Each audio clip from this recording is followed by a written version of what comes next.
On AM 1130, 99.9 FM, Prescott, Chino Valley, and Paulden, 95.5 FM, Prescott Valley and Cottonwood, the talk of the Quad Cities, KQ&A. It's Hammer Time. Waking Up with the YCCA. Hammer Time is brought to you by Lawhorn Plumbing, Arizona Modern Landscapes, JT's Septic, Granite Basin Roofing, Blind Brothers Arizona, Elan Electric, Manzanita Landscaping, Crosby Home Services, RED Plumbing, Eric & Sons, Pure Solar, and Yavapai Block. And now from the studios of KQ&A, it's Hammer Time, Waking Up with the YCCA. Here's the Executive Director of the Yavapai County Contractors Association, Sandy Griffiths.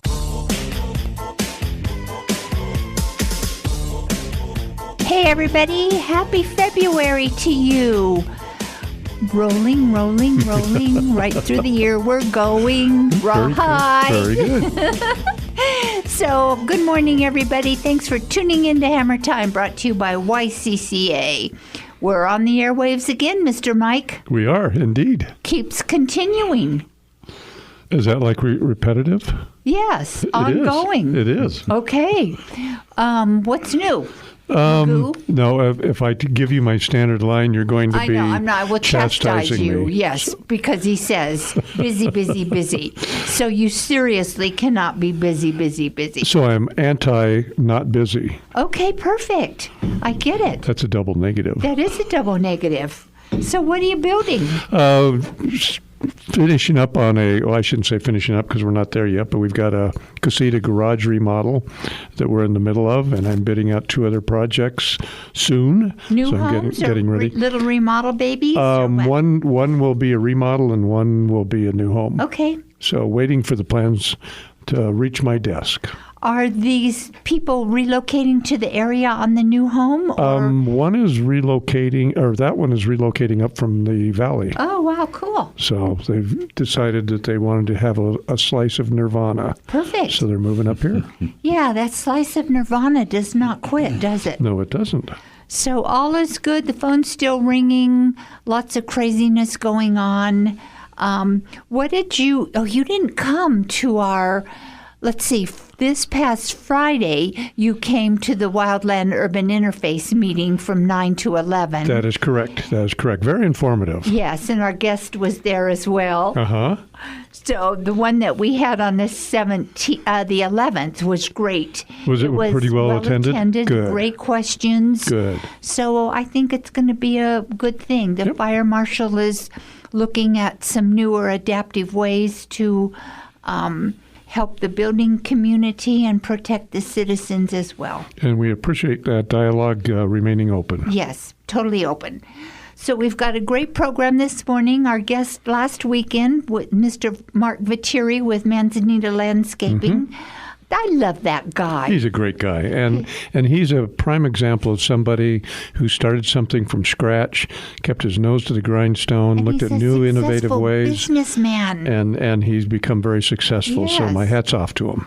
So the show was great. Listeners, you can go to YouTube and Spotify and listen until your heart is content. You could listen to Spotify, and then you could turn around and listen to it on Absolutely, YouTube. Yeah. You can just listen away. So take us to break. When we come back, we will introduce the world to our super cool guest. Absolutely. We're going to keep you in suspense because he's a great guy. So you're listening to Hammer Time, brought to you by Yavapai County Contractors Association, and we're airing on Talk of the Quad Cities, KQ&A, 1130 AM, 99.9 FM, and in Cottonwood and Prescott Valley, 95.5 FM. So please stay tuned for some continued good dialogue. And as Sandy says, fill up that cup of chocolate milk or coffee or tea, but don't change that dial because we'll be right back.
You're listening to Hammer Time, waking up with the YCCA, a presentation of the Yavapai County Contractors Association. Once again, here's your host, Sandy Griffiths.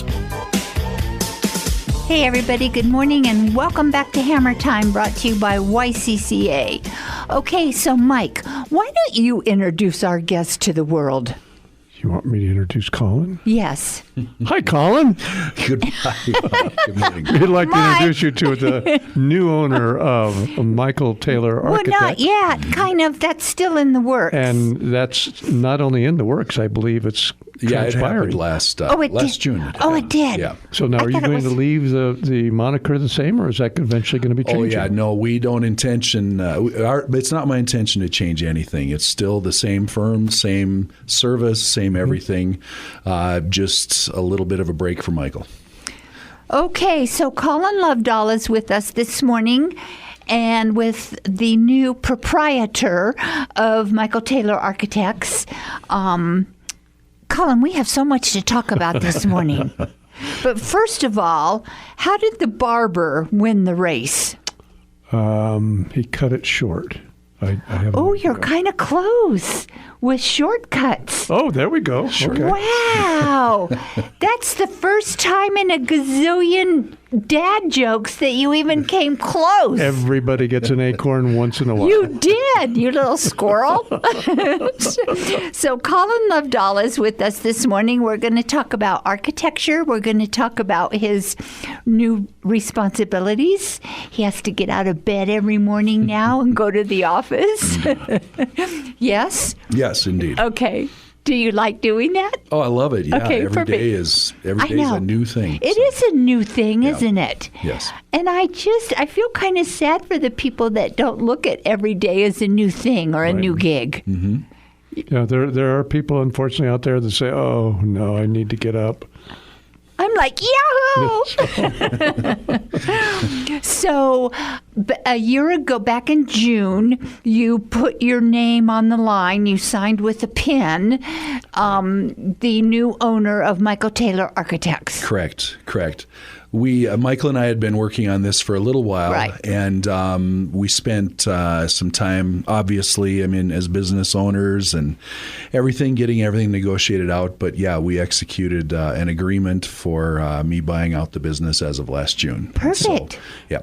Now, Michael's still going to be on for a time. Yes. Goodness, I would not have leapt into this without commitment from him. And we would to not stick have around. let you. Right, Yes, we right, would have. yeah. Katie, bar the door, Michael. Get back behind your desk. Well, I Yes. think Michael's got that word in mind. Retirement. Yes, Perfect. exactly. Good for him. Yeah, he does, but he's an asset to this Yes. community that Yeah. I think anybody would Yeah. agree with me on that. And so it's just creating a time for him to be able to back away and ride bike a little more. So So he could call in and say he's not coming in on a Monday, and he could take a long 3-day weekend, yes. right? Yes, he could. How Absolutely. cool is that? Absolutely. But that says a lot. As well known and as cherished as Michael is in the community, that says a lot about his faith in Oh, it Colin, does. about carrying things forward. And this isn't the first rodeo for you two. You guys have worked together for some time. Yeah, I started working with Michael remotely actually about 4 or 5 years ago, and then I came into the office working with him a year and a half ago, as you said, and I'd worked with him for a couple of years prior to that, building a couple of different structures here in Prescott as well. So you and your wife took off and went traveling the world, working remotely, we'll call Yes, it, right, yep. Colin? Yep. For how many years? Close to 3 years. Like I was mentioning earlier, I like to call it a working vacation. I was still working with Michael, but remotely. But yeah, we were down in South America, specifically in Ecuador, for close to 3 years. We had a place down there. So, Okay. And then you came back. yep, he made me an offer I couldn't refuse, Perfect. as the movie line says. I like that. So I have to take a step back. As far as going to Ecuador, did you go there on a mission, or what prompted you to go to Ecuador? Oh, that's a multifaceted, or my response would be multifaceted. There's a lot of things. We were looking for a little bit of a lifestyle change at the time. And yes, we did have in mind to purchase a home for ourselves and a home to do respite type opportunities for missionaries. We didn't really connect with the right groups. It didn't quite work out that way. We ended up remodeling the other house, and then we rented it to someone, and then they didn't want to leave up on the mountainside in the Andes. They didn't want to leave, and the next thing we know, months have passed, and then we ended up, somebody else wanted to rent it. And the next thing we knew, 3 years had passed, and we had never really gotten a chance to circle back to the respite opportunity for missionaries. So, yeah. So are you happy to be back with feet on U.S. soil now, or do you miss Ecuador? Well, we loved our time down there. It's a beautiful country, great people. It's on the American dollar. I could go on and on. There were a lot of really attractive qualities about being there. But no, we're very happy to be not just in the States, but back in Prescott specifically, where we've been for some time. So, yeah, we're very happy with that. We're very happy to have you back where we can see you and hear you and hug you. I mean, you were out of our life. Yeah. And I just squealed when I found out Colin's back. It was so exciting. That's very kind. So, and with the rental of the other unit and the demand for that, I'm assuming that once you put your house on the market, there was quite a demand for it. Yeah. We although it takes a little time, it's a kind of a funny thing. There's a lot of folks, not unlike ourselves, that have choose to, go live in some other places where maybe it's a little more affordable or something like that. But still, housing costs are such that if you're looking for buyers from the States or from Europe or Canada, it does take a little time. Yeah. So, were there a fair amount of expats down there? Oh yeah. So we lived near the city of Cuenca. We were on a mountainside up above, and I think the numbers I've been told is there are between 7,000 and 8,000 expats in the Cuenca community. Wow. So, yeah. Wow. Huh. Yeah. Okay, so let's talk about architecture and Michael Taylor Architects. Now you go into the office every day. You have big responsibilities on your shoulders. Indeed. What is the work life like? What is the workload like? What are you seeing happening where folks are needing architects? Well, let me first define a little bit. We were doing residential work in addition to commercial work up until just maybe 2 or 3 years ago. So like we say now, we don't any longer do residential work except for when we do residential work. Right. But the designer we had at the time, he retired, and so we stepped away from that. That being said, there is so much commercial work available for us. We're very blessed, very fortunate with the amount that literally just walks in the door or gives us a call. I mean literally, it just happens that way. So we have plenty going on. And the scope is broad, from small medical office facilities to working with the local municipalities to small other commercial retail things, buildings out in the air park here in Prescott, which has been going like crazy. And we're working from down in the valley up to the Grand Canyon in Tucson. We had some staff out in Show Low last week looking at a building, and we do work in the Kingman and Bullhead City area as well. So, well, you pretty well cover a lot of the state of Arizona. Yeah. No grass is growing under his feet. That's right. Sure. No, we're very fortunate. So when you say you send staff to locations to look at pending projects, are you on the road? Do you go out and put your eyes on potential projects, Colin? Certainly, yeah. And what do you look at if somebody called you from the Grand Canyon? That work, for example, we've been working with a large hospitality group doing some work up there. And so we'll go, Michael or I or both of us will go on the road. We'll check out the facility, the viability of what they're looking at, whether it's repurposing a structure, remodeling a structure, or something new. yeah, as far as other staff going out, there's times when we just literally need to go out and measure up a building or something. So there's a lot of variety in what we end up doing. So you have a tape measure hooked to your belt loop. Now it's pretty much just lasers. Okay. Oh, that's right. Okay.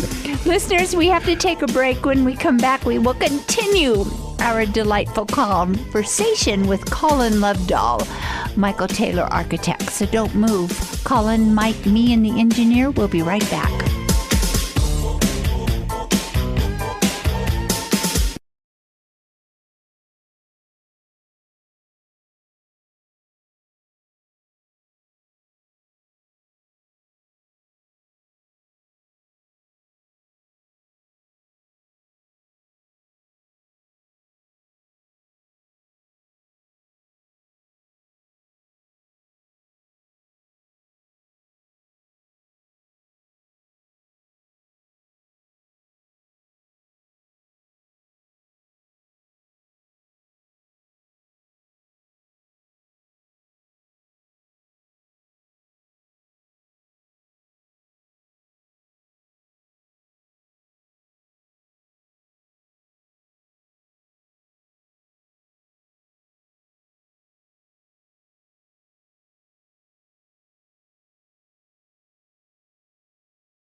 You're listening to Hammer Time, waking up with the YCCA, a presentation of the Yavapai County Contractors Association. Once again, here's your host, Sandy Griffiths.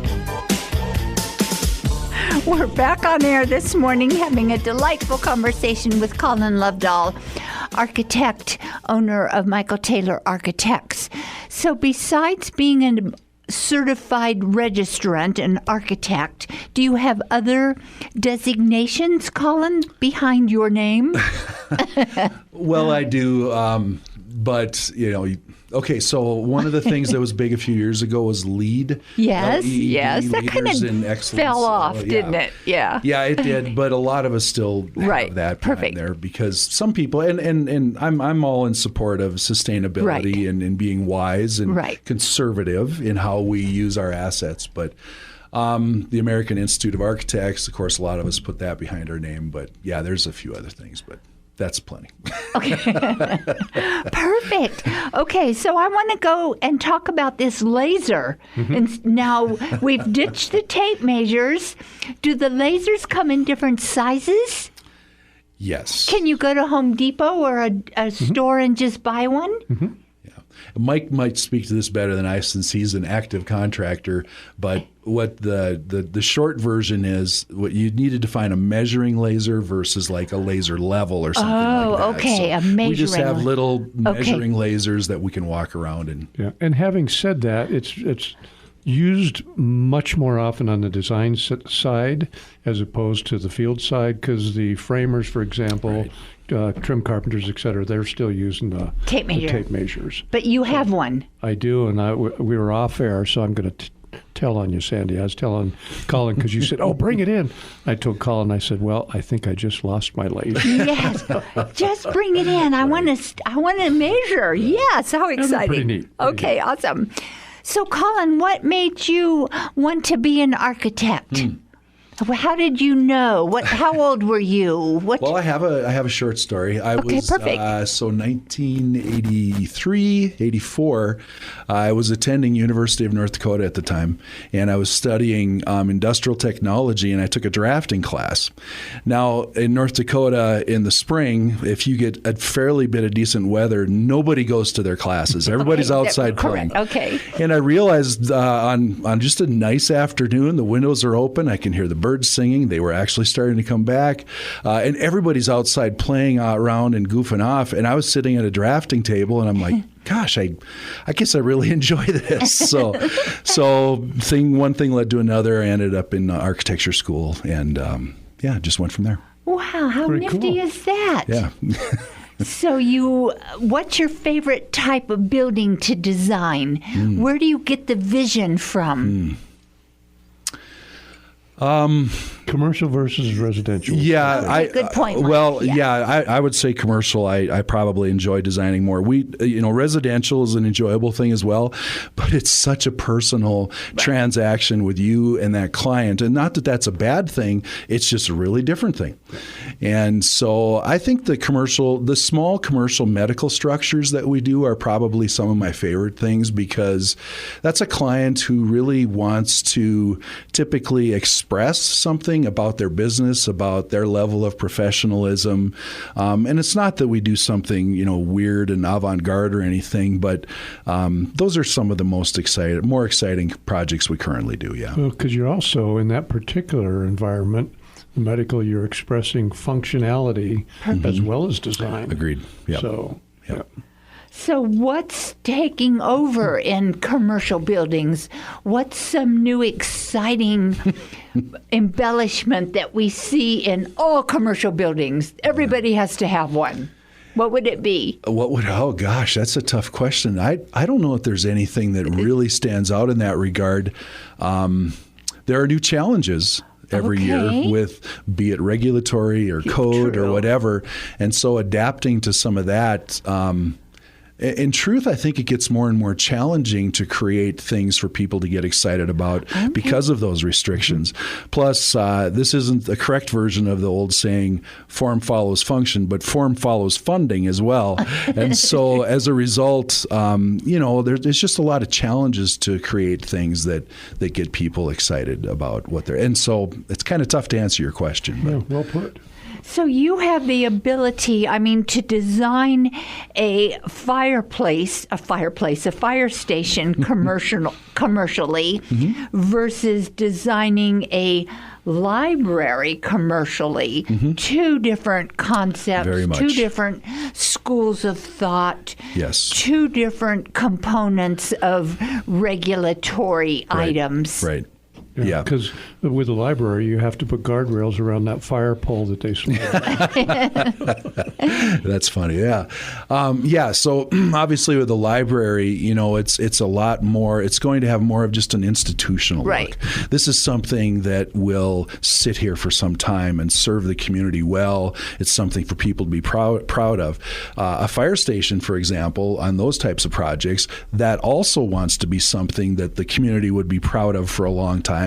It also has a sense of permanence to it, but that thing's all about fast action. Oh, right. Get those doors up and get the trucks out, get the crews responding in time. So the function, the flow, and everything related to that work is highly going to dictate what it ends up looking like. Sure. And on the other side, back to the library, you need to look at facings as far as light filtration, Sure. Et cetera, because you're going to be more apt to be concerned about specific lighting in a library than you would be in other commercial structures. And places for people to be able to sit down and whether it's magazines, newspapers, books that they can enjoy as well and have a view outside or not. So where does that knowledge come from then? For your DNA to take over, when you look at a fire station and the adaptability and the form and to get people in and out and versus the library, like Mike said, with tables and lighting, how do you know all of that? I don't.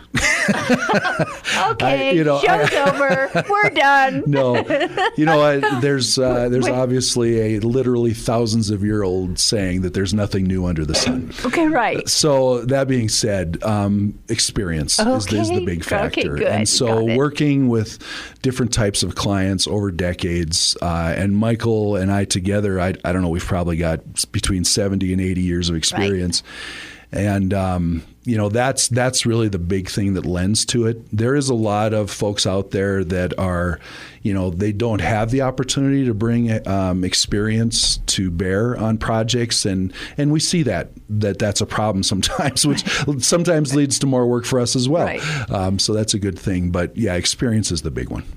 So I get a lot of phone calls from owners, property owners, and right out of the bat, they're doing a big refurbishment, let's say on a local church, or a refurbishment on a business park or a business office.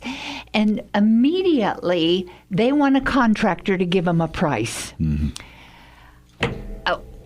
That's great. That's great, but let us know what he comes up with. Yeah, but the cart is way before the horse. Sure. And maybe I'm wrong. Maybe I'm the one who's telling them erroneous information.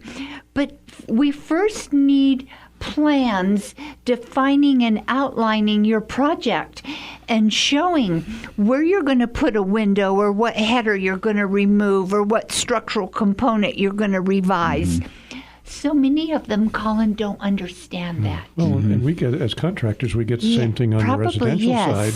Well, just give me a ballpark. What does it cost to build a home these days? Yeah. Well, that's like saying, what does it cost to buy a car? A red car specifically, yeah. Are you buying a red Volkswagen, or are you buying a red Maserati? Right. So, yeah. But I don't think people really stop to think about that. They just are, I think, primarily looking to see, is this going to be something that I can afford to do? And unless you get into the design standpoint, you're not going to know, right, Colin?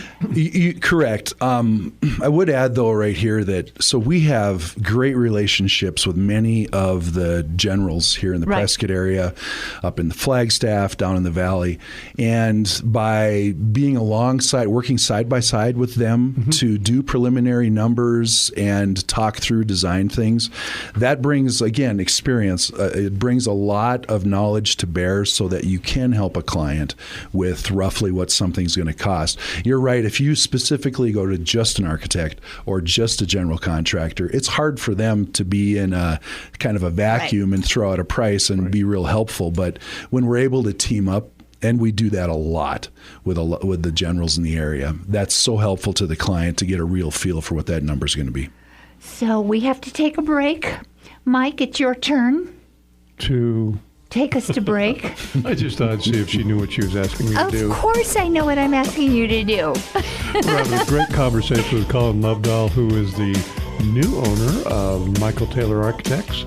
And there's more to come. We've got some interesting questions to cover. So please don't change that dial, and we'll be right back.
You're listening to Hammer Time, waking up with the YCCA, a presentation of the Yavapai County Contractors Association. Once again, here's your host, Sandy Griffiths. Hey everybody, good morning, and thanks for tuning in to Hammer Time. You know, if you just tuned in and you missed part of this segment, or if you have to leave right now and you're going to miss the last half of this segment, what can they do, Mike? Well, first of all, they can tune in tomorrow if this is Saturday. Correct, this is Saturday. And if they tune in halfway through the show on Sunday, they can still pick up the entire show. And how would they do that? On Spotify and YouTube, YCCA. We've got it connected, Mike. Perfect. So we air twice every weekend, Saturday and Sunday, 7 a.m., same great radio stations. Perfect. So we are out there in the airwaves. So our guest with us this morning, Mr. Colin Lovdahl, owner of Michael Taylor Architects, new owner since June of 2025. Mm-hmm. So how does it feel? Does it put weight on your shoulders? Are you stressed? Yeah, actually it does. Oh, it does. Okay. Didn't realize how much until this radio show, huh? Well, yeah. No, I've been aware for a little while now. But, no, it's great. It is I'm great. very much enjoying it. I know. Yeah. You have a wonderful team over there Yes. at Michael Taylor Architects. Let's call them all out and talk to Sure. each and every Good one. point. So Good we've point. got Sure. the most beautiful Janine Wolf. Yes, Janine. Yep. She actually, Janine, what's fun about her is she's been working hard now for a couple of years to work towards getting her architect's license as well. Oh. So she's been taking test exams and all that to prepare. So I'm excited for her. And she's in a romance with Colton Wassil, the big guy, Yes. the Summit 4x4 brother, Yeah. and that does all this powerlifting stuff. Yes. What an amazing man. So what a great relationship they have. They are so cute together. So, and then we have Mrs. Rebecca Fedema. Yes, Rebecca. She's been with Michael for, I think, 25 years. Yes, a long time. Yes. Yep. So it's funny how we don't joke about it. It is true that all of us are replaceable except for her because, she knows where everything's at. That's funny. That's great. Great office manager. We're thankful for her. Yeah, she's amazing. And then we have the most endearing, awesome, super cool, low-key guy, Stan Henson. Stan, yes. Stan's also been with Michael for a very long time. And regrettably, we're going to lose him this spring now. But he has definitely hit the age where, he's earned that. He's earned that right and opportunity at 75, I believe. Oh, Stan is such a good guy, and Yes. Yep. he goes to planning and zoning meetings when Michael Taylor Architects is part of the agenda item, and it's always so good to see him. And I managed to ask him a few questions just because I can. And then who are our other ladies that we have? Yeah, we have a young gal that we brought on board who's just turned out to be a wonderful employee, Monica Martinez. She came on this last summer and is just learning at leaps and bounds. She's a wonderful, wonderful lady, and we're glad for her and looking forward to where she will progress. We also have a remote or online worker, full-time as well, Ruby. I'm going to try to say her last name. Mariana Lorena, something like that. Okay, good. It sounds good. If she hears this, she'll be probably very disappointed in me. But anyway, a lady who's worked specifically in Revit, which is a program we're still kind of learning a little bit about as we grow in that. Anyway, a lot of experience. I don't know, 15, 20, 25 years of experience that she brings to bear as well. So, great team. And then you're there, and then Michael still comes and goes and participates and decides what days he wants to take off and when he wants to sleep in and go ride the bike. Well, or drive the Jeep. Yeah, he's had to come in a lot more than I think we originally anticipated, but we're trying to free his time up a little bit more. It's been pretty much full time, even though it wasn't supposed to be. Oh, okay. I just want to throw a shout out from a residential standpoint to Janine, because your former employer, Brian, had done lion's share, I'll say, Right. of the residential. And when he retired, basically Janine took that on the back of her shoulders and marched forward and did a very good job. Because we had several that were in process, and she picked it up without dropping a stitch. So kudos to her. Yeah, indeed. So how long has Michael Taylor Architects been around in our community? Michael first started working in the community, I believe it's right around 40 years ago, working for at least one other architect. And then he started the firm 35 years ago, between 30 and 35 years ago. Oh, no, I'm sorry, around 30 years ago. And he bought the office we're in now, and he's been there for at least 25 years, I think. And so, yeah, he's been around a while. I think it's very impressive. You read my emails. I've added you to my email list. Yes. Do you? Yes. Oh, no, here's another email from Sandy. Is that what you say? Not at all. Not at all. I just asked the AIA chatbot to summarize it for me. What did Sandy just say in this email? No, I don't do that. No. You know, I've got to reflect on that real quick because I get the emails from Sandy, and recently I must have pushed some sort of a button because I get that. It's a summary, Right. And it's maybe a 6-bullet point, Sandy and Brian said, and it goes right down the list. Quite interesting. Perfect. Yeah. Definitely saves some time. I cannot believe you want to separate from me. That's not fair. No. Talk to my phone. I have nothing to do with it. That's so cute.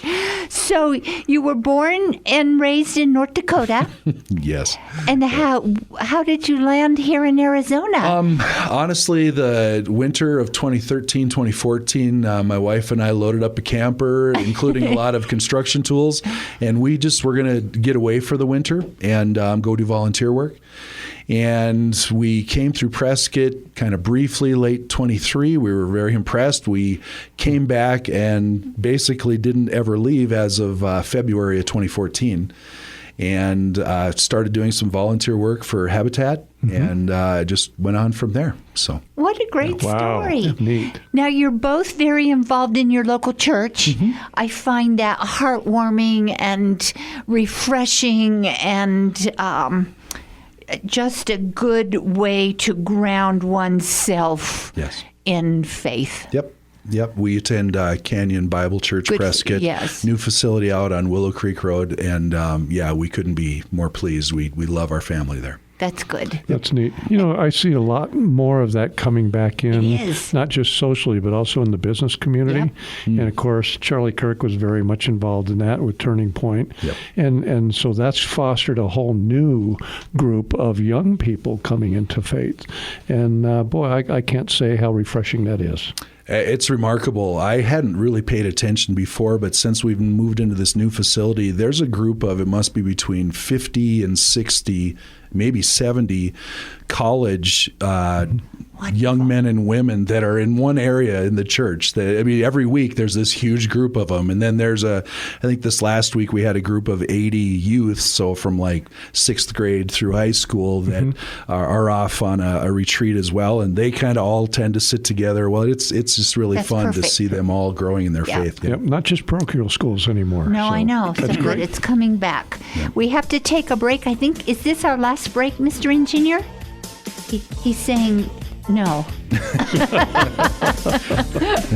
I don't know what that sign language was, but listeners, we'll be right back. Don't move.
You're listening to Hammer Time, waking up with the YCCA, a presentation of the Yavapai County Contractors Association. Once again, here's your host, Sandy Griffiths. Hey everybody, good morning, and thank you for tuning in to Hammer Time. So 2 more weeks left in February, and then we roll over to March. I think that is the next month. You're right. That is the next month. I've got it down. Every year. It doesn't change. So, Colin, Michael Taylor Architects, has been a member of YCCA. Oh my gosh, I should have looked that up. I think it's at least 25 years. Sure. So, longtime supporter. Always there if we need something or have a question, or I like really dropping into the office, Mike, because Colin has the best snacks in his desk area.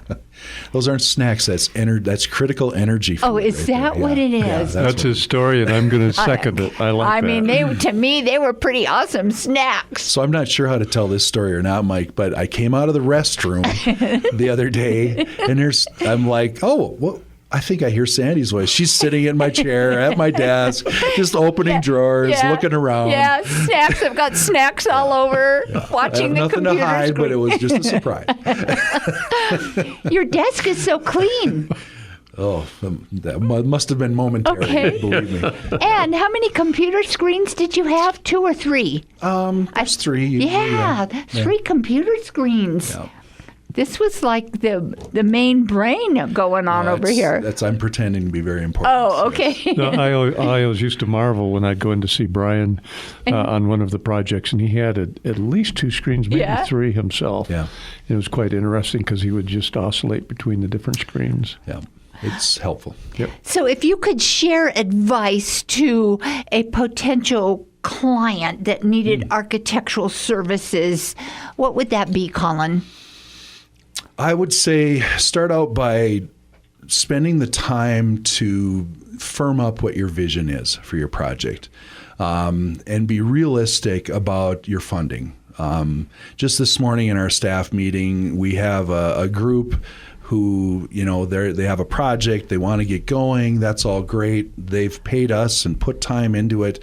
And then they hit a point where it's like, oh goodness, no, we really can't move forward. And that's unfortunate, right? That's too bad. So if you have a solid vision, you get a feel early on for what things are going to cost you, because we get calls from people a lot where they just have an idea. And we're here to help them with that. But then I would say, as far as, you want to select a good architecture firm, of course, and a builder. Correct. Sometimes together, sometimes one can lead you to another. But vet the people you're going to work with as well. Yeah, and that's one thing I have to digress and talk about, is that Michael is always very good about giving out at least 2, if not 3 names when it came to residential construction. Yep. And I think that's a very appropriate thing to do, because not all people are going to gravitate to one builder. Right. And so there's not just different personalities, but different capabilities.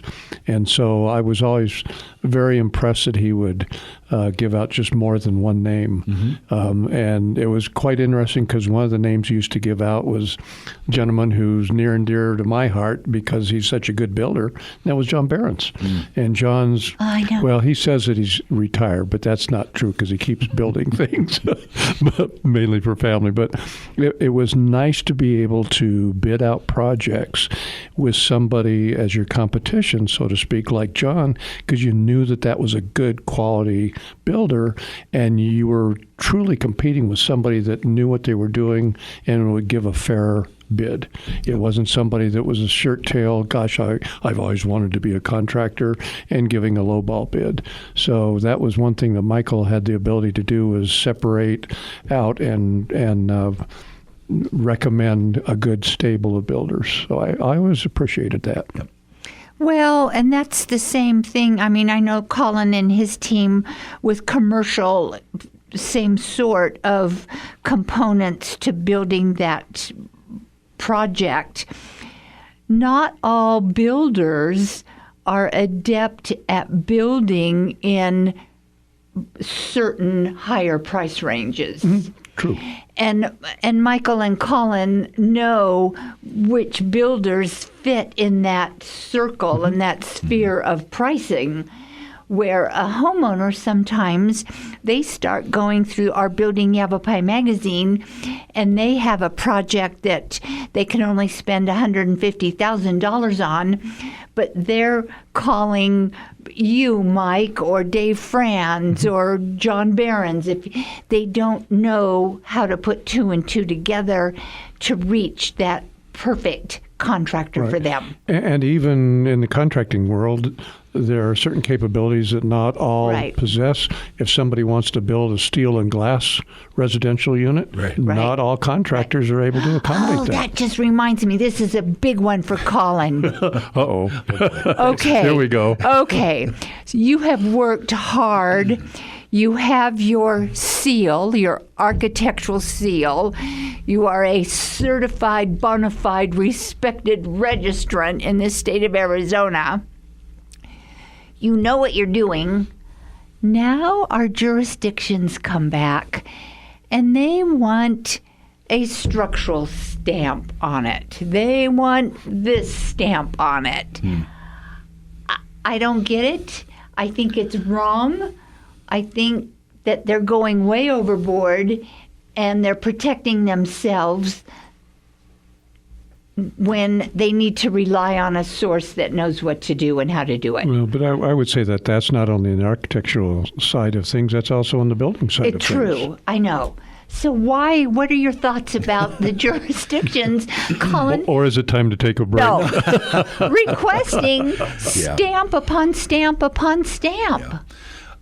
I would say pros and cons. Okay. So the way I would say we look at the role of the architect is, yes, we take certain liabilities professionally, and we are responsible for providing a certain service. However, should we be sizing mechanical systems or the size of a beam in a pretty big setting, No. these types of things, there are certainly things that are outside of what we should be doing. However, we take our role seriously to lead the project through from beginning to end. And so we have a lot of great consulting engineers that we work with, from structural on down the line, mechanical, electrical, plumbing, et cetera. And so we appreciate what they bring to the table as well. As far as requiring the stamps, that's a kind of nebulous argument. There's a lot of opinions about that, even for the architectural stamp as well. I think it is good that a professional is required to stamp certain things that are going to affect life safety and code issues for the public, and that's the biggest thing that we take responsibility for. So what are your thoughts on a self-certification program? I think that would be wonderful. I think there's a lot of strength there to, the folks at Prescott and Prescott Valley and all the communities that are trying to get our permits pushed through. They're doing their best with what they have. It's not perfect, and we all are working together to try to move things forward. Self-certification as far as permitting, I think that's what you're talking about. Yeah, I think that could be opened up a lot more. We already provide that service basically for the client. When we put our stamp on it, we're taking that responsibility. True. When the jurisdictions put their stamp on it, that didn't remove our responsibility. And I don't know that it really gave the client any more protection per se. So I won't go much farther down that road. That might not make me a friend with our viewers. But good, because we just ran out of time, so you're safe. Listeners, we'll be right back to wrap up our show.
You're listening to Hammer Time, waking up with the YCCA, a presentation of the Yavapai County Contractors Association. Once again, here's your host, Sandy Griffiths.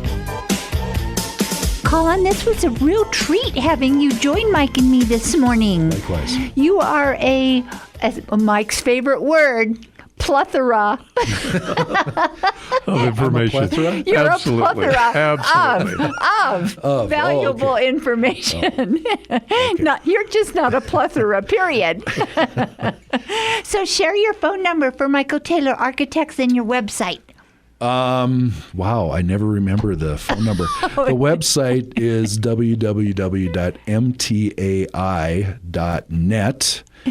And holy cow, I never do this. Oh gosh, we're going to have... Well, everything, I've got it all programmed. Here we go. Okay. Number's 928-445-0626. Say it one more time. I'm embarrassed. 928-445-0626. Perfect. Yeah. Good job. Wow. We said you were a plethora, and you totally are. Goodbye, listeners. Bye-bye. Bye now. Hammer Time. Thank you for tuning in to Hammer Time. Waking up with the YCCA, a presentation of the Yavapai County Contractors Association. Heard each and every Saturday morning at 7, with an encore presentation Sunday mornings at 7 on AM 1130 at 99.9 FM in Prescott, 95.5 FM, Prescott Valley and Cottonwood, and online at kqna.com. A library of past Hammer Time shows can be listened to on the Yavapai County Contractors website at ycca.org. Break it down. Airtime for this program is paid for by the Yavapai County Contractors Association, and they are solely responsible for its content.